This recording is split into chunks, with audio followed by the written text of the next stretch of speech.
Muhammad SAW berdakwah dengan dalil. Jadi apapun yang diucapkan oleh Rasul SAW itu ada perintahnya dari Allah. Makanya Allah Subhanahu wa taala di dalam Al-Qur'an mengatakan bahwa segala sesuatu yang datang daripada Nabi Muhammad SAW itu berdasarkan dari Allah Subhanahu wa taala. Wa ma yantiqu 'anil hawa in huwa illa wahyu yuha. Semuanya berdasarkan dari wahyunya Allah Subhanahu wa ta'ala. Kata ulama, faqidu syai' la yu'ti. Seseorang yang tidak memiliki sesuatu, bagaimana dia bisa memberi? Tidak bisa. Jadi dakwah Nabi Muhammad asasuhu al-hujjah. Ya.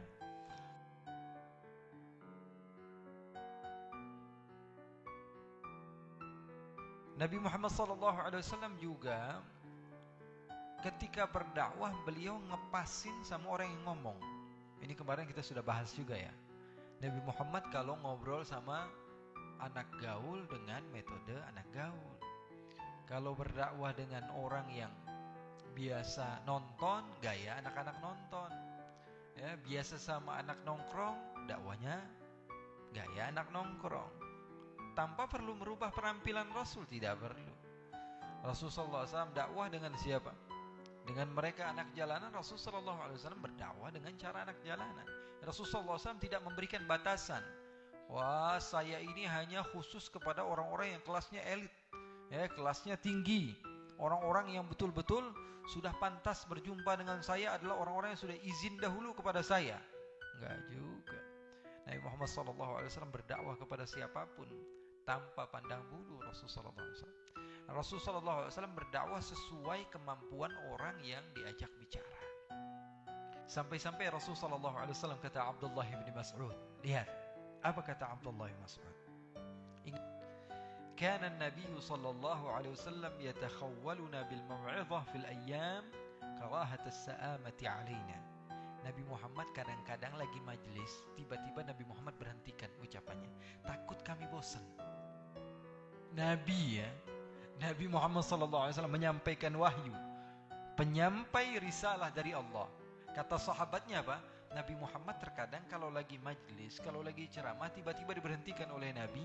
Karena apa? Karena takut kami para pendengar bosan kepada ucapan-ucapan. Tapi tidak ada yang pernah bosan. Tapi Nabi Muhammad SAW ngepasin, bisa ngelihat kondisi, situasi bagaimana ini. Wah, para pendengarnya sudah nguap-nguap belum? Ya, para pendengarnya sudah mulai pusing belum? Para pendengarnya sudah kangen kepada selimut sama bantal belum? Ya, para pendengarnya sudah pengen naik mobil karena tempatnya jauh atau belum? Nabi Muhammad SAW bisa ngepasin. Ya, sementara kalau kita semuanya serba kekurangan. Tapi Nabi Muhammad SAW ini menunjukkan, ini dengarkan ya. Kata Abdullah bin Mas'ud, Nabi Muhammad SAW terkadang mempersingkat majlisnya. Karena apa? Karena takut kami bosan. Subhanallah. Nabi Muhammad SAW di antara dakwahnya, Nabi Muhammad tidak pernah mengucap atau menyebut nama orang yang bersalah sama sekali.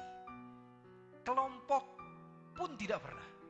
Jangankan nama orang, kelompok fulan, kaum fulan, komunitas ini, organisasi ini, partai ini tidak pernah disebut Rasulullah SAW. Rasulullah SAW kalau berdakwah, Rasulullah bilang, ma balu aqwamin. Kenapa sih ada satu golongan yang begini begitu? Rasulullah SAW tidak sebutkan siapa dan tempatnya di mana. Itu diantara metode dakwah Rasulullah SAW. Kalau kita kan enggak, kadang-kadang namanya kita sebut.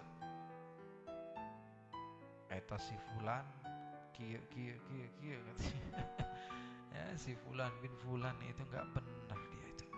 Ya, maksiat aja terus kerjaannya. Ya, si fulan bin fulan, semua kita sebutkan. Bahkan ghibahnya terkadang katanya ghibahnya para ulama gitu katanya. Itu tuh si fulan bin fulan itu kesian kita. Dosa terus yang dilakukannya. Ya Allah, mudah-mudahan Allah ampun itu. Itu ghibah padahal ya.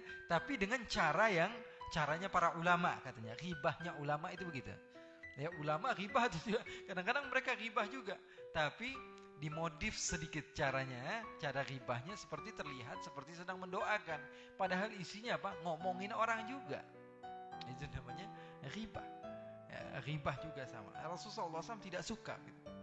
Nabi Muhammad SAW tidak suka ngomong si fulan bin fulan bersalah, si fulan bin fulan. Nah, Nabi Muhammad katakan ma balu aqwamin, ada sebagian orang yang melakukan begini begitu begini, walaupun semua yang mendengar tahu.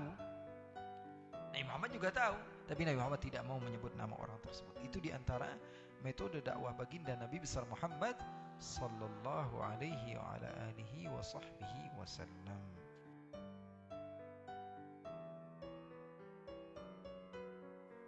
Dan diantara dakwah Rasul sallallahu alaihi wa ala alihi wa sahbihi wasallam, Nabi Muhammad sallallahu alaihi wasallam sering bikin percontohan, permisalan, atau sehingga orang tersebut cara pandangnya atau berfikirnya tidak terlalu jauh, sehingga cepat menangkap. Seperti guru saya, Sayyidil Walid Abdullah Muhammad Baharun, kalau kita tanya satu masalah, jawabannya dengan apa yang ada di sekitar kita.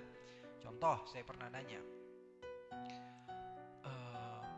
saya yang bertanya kepada beliau, saya tanya tentang Abuya, saya mau tanya, apa sih hubungan seorang murid dengan guru itu? Apakah sama serupa seperti hubungan seorang anak dengan bapak? Kata beliau, sama saja.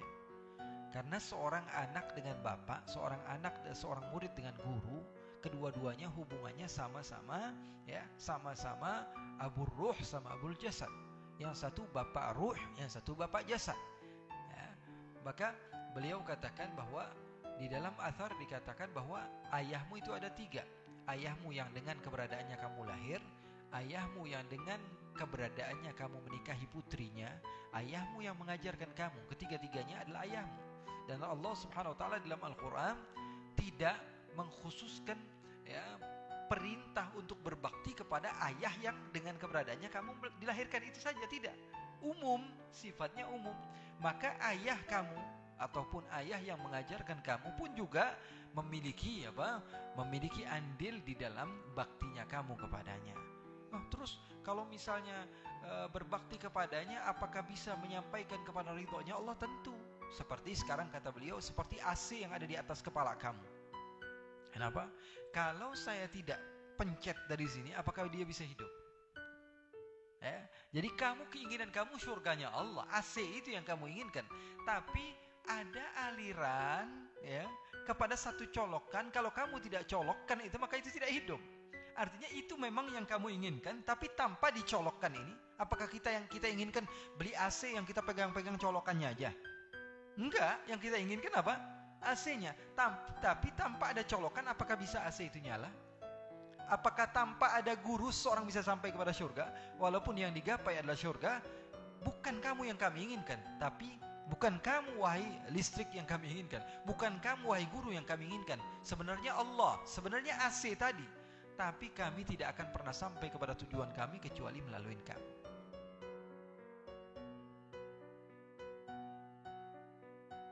Nabi Muhammad SAW juga terkadang, ya, di antara dakwah Rasulullah SAW, Rasulullah nggak gampang cari masalah, gitu. Ya, Rasulullah tinggalkan sesuatu yang kalau dengan keberadaannya ada masalah. Kadang-kadang kita enggak.